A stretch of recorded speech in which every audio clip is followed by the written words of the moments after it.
Okay, everybody, I'm fixing to go get pizza, and I talked my wife into letting me drive the SI Civic.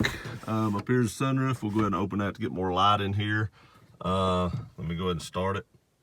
Of course, it has the push button start that lights up. Throwing my seat belt here. So here's the dash. As you can see, I don't know what other Civics look like, but there's the dash. Has 887 miles on it. Steering wheel controls.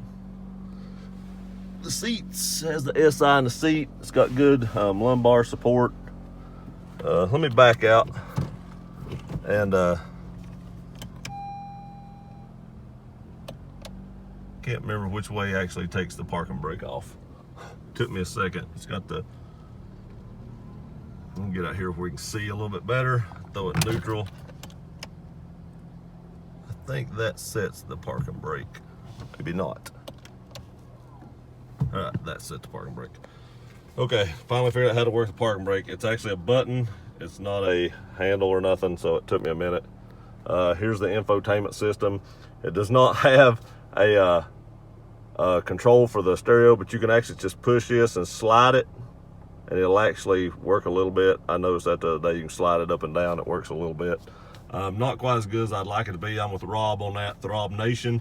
He's got a Type R. I would much rather have a knob for that. That's not a huge deal, but I see what you're talking about, Rob. That is a little bit of a pain in the hind end. Now, whenever you touch that, you do have a mute button right here. So, you touch it, go straight to mute if you really need to mute it, which is okay. It does have the sport pedals.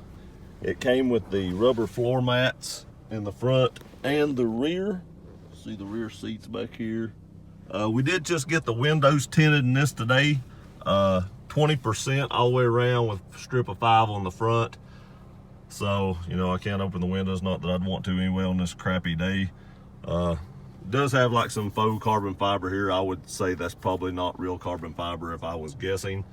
So I'm gonna turn you around and face me, and I'm gonna put you on the window mount. I hope it doesn't vibrate too much. And we'll take it for a ride, and I'll kind of talk about it as we ride down the road and tell you my thoughts on this Honda. Okay, so here we go. I have drove this car before. I was the first person to test drive it. My wife let me test drive it. Whenever we went to get it, I don't know why I was the first person to test drive it, but I was. Let me pull the seat up just a little bit. I'm gonna take it easy because we're going by the house, and I don't want my wife to see me driving it rough, which I'm not gonna drive it real rough, but when she drives it, she don't even hardly get it past 3,000 RPM, so the turbos don't even come in on it. There is a lot of leg room in this car, believe it or not. I was kind of surprised about that, as little as this car is. It is the two-door coupe. It's not the sedan. My wife won't buy anything that is a four-door, so it is the coupe. I like the coupe model better myself too, so I don't blame her for that. The steering in this car is pretty stiff. It's pretty tight. I like that. It's way different than my Tundra. My Tundra has the easiest steering of any vehicle I've ever owned in my lifetime. It's pretty amazing how easy it is to drive that vehicle. So we're pulling out on the road. Let's give it a little bit. Yeah, it picks up a little bit. Those turbos really come in. Doggone, this thing's got some pep. To be a 4-cylinder, this thing's got some pep. I'm pretty surprised right there. I wasn't really getting on it, and we hit about 65 or 70 mile an hour just in that length of time right there. This thing's got a little bit of pep. I mean, I drove it, test drove it, and I did get on it a little bit when I test drove it, just because I wanted to, test the car out a little bit, see what kind of power it had. It's been a couple weeks since we bought this car, and I've not drove it since then, but that's pretty impressive. It really makes me want to step up the time frame that I'm going to buy a WRX STI. God, this thing pulls hard to be a 4-cylinder. Rob, when you watch this video, I want you to know I want to drive the Type R. if it's more than this, it's got what, a little over 100 more horsepower than this car's got. And maybe it's just because I've not drove a sports car in a while, but I'm pretty impressed with this thing so far. The clutch is nice in this. I'll tell you how it lets out here in a minute. I didn't really pay attention where the clutch let out a minute ago because I was too busy drooling over the turbo coming in. My wife had a new Honda Accord before this. It was the 4-cylinder Accord, and it had nowhere near the power this does. Okay, here we go. The clutch lets out about the middle. This is about perfect place for a clutch to let out, in my opinion. I don't like most Hondas where they have the clutch lets out way at the top. It takes me a little while getting used to those cars. I've owned several Hondas that had a clutch like that, and I don't like that setup where the clutch lets out high. I prefer it to let out towards the middle myself. So this is about perfect as far as clutch engagement goes. The shifter, the way you go through the gears, it is really nice. I know the Type R's, that some of them have had some issues with the transmissions. I know Flying Gatto just got his back, and I'm glad you got that back. I'm sure you were pretty anxious to get that. I know you had a pretty sweet Accord during while you was waiting, but there's nothing like having your own car back. I do like how this clicks into gears. It has a positive gearbox. You can really tell that it's going into gear when it goes into gear. The Accord she had, as my wife put it, was a little bit smoother. I did not like the way the Accord gearbox was as much as I do this. This thing is pretty comfortable to ride in. The ride's really nice. These seats with the lumbar support, I really feel like I'm in the seat tight. I feel like I could hang a curve pretty tight or pretty fast right now and wouldn't have to worry about, sliding in the seat or anything like that. The bolsters are really good in this. And Josie, Rob, this is for Josie. The leg squeezers are just about right in this car. I know she didn't like the leg squeezers in the Type R, but the leg squeezers in this are about perfect. Now I got to beat this tractor trailer. I thought that light was going to stay red longer, but I'm in the SI.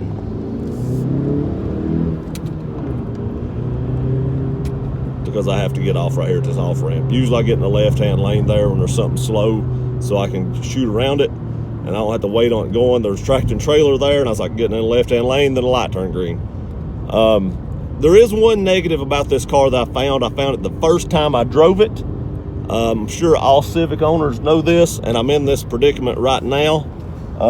When you go to see what is beside you, like right here in the back, that little bitty window, you can't see nothing. I mean, there's just a crazy blind spot back there. I've owned a lot of cars, and this is one of the worst blind spots I've ever seen. The cool thing is, though, and I don't know if I would even need this, but in the passenger side mirror, there's a little camera, and I'm sure all the new Civics have it, or most of them probably have it. When you turn on your turn signal, the camera comes on your infotainment system and shows you like your blind spot on that side. Personally, I think they got that wrong. The blind spot on this side is not a problem. I can do this, I can see everything over there. I do this, I see nothing for the headrest and the back pillar. I can't see anything. They should have put the mirror of the camera on the driver's side so that it could show me the blind spot over here, because there is a major blind spot on the driver's side of this car. It also shows you little lines at the bottom and shows you how close you are to the curb. So, my wife has curbed several wheels on several vehicles, and I'm sure that is a very good thing for her, because maybe she won't curb the wheels on this Civic. This wasn't the most expensive Civic. There's a couple more above this, but it was more expensive than the Accord was. So let's preserve those wheels. # preserve the wheels. Other than that, it's pretty much a basic Civic, I guess. I don't have a lot of knowledge in the new Civics. It's got climate control and everything like that. It's got this little slide right here for your armrest. It has dual cup holders down at the bottom with a little tray. That's pretty nice. Would I prefer a flip up console? I don't know. There's not much storage in this car. In the Civic SIs, they did try to reduce a lot of weight, and I get that, and it shows in the performance of the vehicle. They took out the electric seats in the vehicle and just left like a racing style, almost like a Recaro style seat. So it's a lot lighter seat than an electric seat would be. They took out the spare tire like they did in the Type R Civics, and they've got a little pump back there. I've been looking for like a donut spare because I hate the thoughts of not having a spare tire in my vehicle. So I've got a buddy of mine that does auto body. He's looking for me a spare tire kit from like a junkyard that's never been used in good shape, because I believe it's got the place back there to put a spare tire in with a little screw down that holds it in place, and I want the jack and everything, so if I have a flat or a blowout, I can pump this up. The little pump thing, to me, it's like a novelty. Why do I need a pump? If my tire blows out, how am I going to pump that back up? Yeah, okay, I can. If it gets a little hole in it or something, I could carry a repair kit. Man, this guy right here in front of me is driving slow. Let's get around him. So that's just who I am. I prefer to keep moving. I'm too impatient. I know people say you need to stop and smell the roses, but I kind of think that's almost what's wrong with today's society. There's too many people stopping to smell the roses and not enough people moving to get out of the way. When you stop to smell the roses, all you're doing is creating a traffic jam for someone else. Somewhere else they cut some weight on this, like the rear, the mirrors up here. When you drop the sun visor, the little mirrors, they don't even have a light in those. And I don't know if that's weight reduction or not, but you're not going to save a lot of weight by taking a light bulb out of the sun visor. They also have the little flip thing on the rear view mirror for dimming it for bright lights. It's not electronic like most cars are. These aren't big deals, but it's just nice touches to have. Some technology is a little nice to have. You're not going to save a ton of weight by not putting an electric mirror in. I don't know. Come on, Honda. But other than those two little quirky things like the light and the auto dim mirror, this is a very nice car. And like I said, that's just small things that I'm just nitpicking right now. They're not big deals. They're not deal breakers, of course, because we still bought the car. I did think the light in the rear or sun visor would kind of dissuade my wife from buying it, but it didn't, and I'm glad it didn't, because I really like this car. I like the wing on the back a lot. Some cars look all right with those little thin fins, but I do really like the aggressiveness of this wing in the back. Let's take this easy. This car is a little low, so I'm trying not to scrub it when I pull up in here. So that's pretty much my review of this car. I don't know what else to talk about other than it's really comfortable to ride in. We'll probably take this car to Charleston this year. If I was guessing, we always take my Tundra to the beach because we carry so much stuff. So when we go to Florida, we always take it to the wrong place. And guess what? I normally go to Domino's for pizza, but I didn't order pizza from Domino's. And talking on this video, I actually forgot where I was going, and I went to the wrong place. So I have to pull back out on the road and go up a little further because I didn't order from Domino's. But there is a Domino's truck in front of me. Sorry. But, other than that, the car's nice. Would I suggest this car? Yeah. I just noticed this too. The pop for it looks like the trunk is actually right here in the door. It's not on the side of the car anywhere. It's actually in the door. And I'd never noticed that before. It's pretty slick where they put it. It's kind of hidden a little bit. It looks really nice right there. Also, one more thing. So, when my wife first went and put gas in this is a funny story. She gets out of the car, locks the car. Even though she's not, going inside because she pays with a card, she locks the car. Then she can't get into the gas tank. She actually takes her fingernails and pries the door open, which is a wonder it didn't break it. It didn't, but it's a wonder it didn't.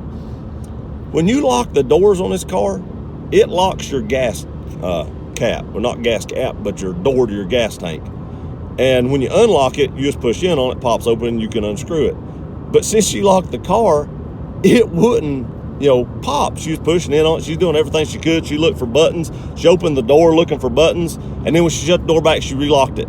And then she couldn't get into it again. So, she come home. She's like, I don't know what's wrong with my car. I couldn't get in it, in the gas tank. To put gas in it, I had to pry it open. So, I go outside and I'm looking around. I'm not seeing anything.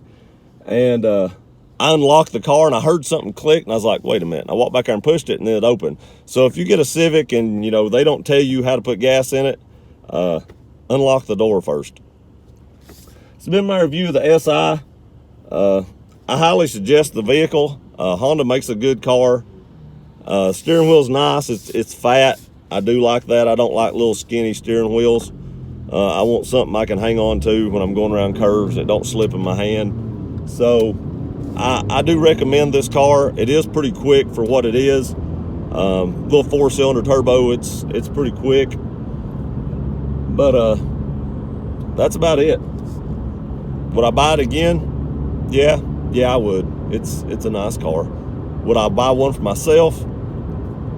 I do like this car, but for me, there are other cars. I really like WRXs, so if I was going to spend the money on this or spend the money on a WRX, for me personally, I would probably go with the all-wheel drive. My wife don't like the 4-door vehicles, so she didn't want a WRX. The 4 doors doesn't bother me, but if I was going to buy this or that, I'd probably go with the WRX. If I was going to buy a WRX, would I go with the Type R or the WRX? It depends on if I was going to buy a WRX STI. And if I was going to spend that much money on a Type R, I would be buying an STI. So, I don't know. I would have to drive them both at that time. And I don't know if they'll let you drive the Type R before you work out the numbers. They wouldn't let us drive this before we worked out the numbers, which I thought was crazy. They threw me the keys to my $65,000 Tundra and said, take it. Didn't even ride with me. Didn't even worry about it. When I went to drive the $26,000 Civic, we had to work out all the details before they'd let me drive it. So, that's... I don't know. I understand why they did it, I guess. It's kind of a rare vehicle, they said. And I did check around, and there wasn't another Civic within, I don't know, 200 miles of me. There wasn't another Civic SI, so maybe it is a rare vehicle. Something else I noticed. I've done this every single time I've unbuckled the seatbelt. This right here is kind of fat. When I reach down to pop this, I always hit the top of the seatbelt. And I push in on it, and I'm like, why ain't this thing unlocking? I never hit the switch to disengage the seatbelt. I always hit the top of it. I don't know why. Maybe it sticks over it. Let's actually put this back down here and check it out. This video is lengthy, but I'm only going to be able to do one because this isn't my vehicle, so I'm telling you everything I can to tell you about it while we're in it. No, it doesn't cover anything. I don't know why I hit that, but every time I reach down in there, I hit the top of the seatbelt, and I never hit the... If anybody else does that, comment on this, because I'm just curious now. Does anybody else do that? Hope you like this review. I tried to tell you everything I could tell about it in a short length of time that I have with the vehicle. Of course, I get to drive it back home. I just now got to where I'm picking up the food. So there's already makeup on the seat over here. Already makeup. But anyway.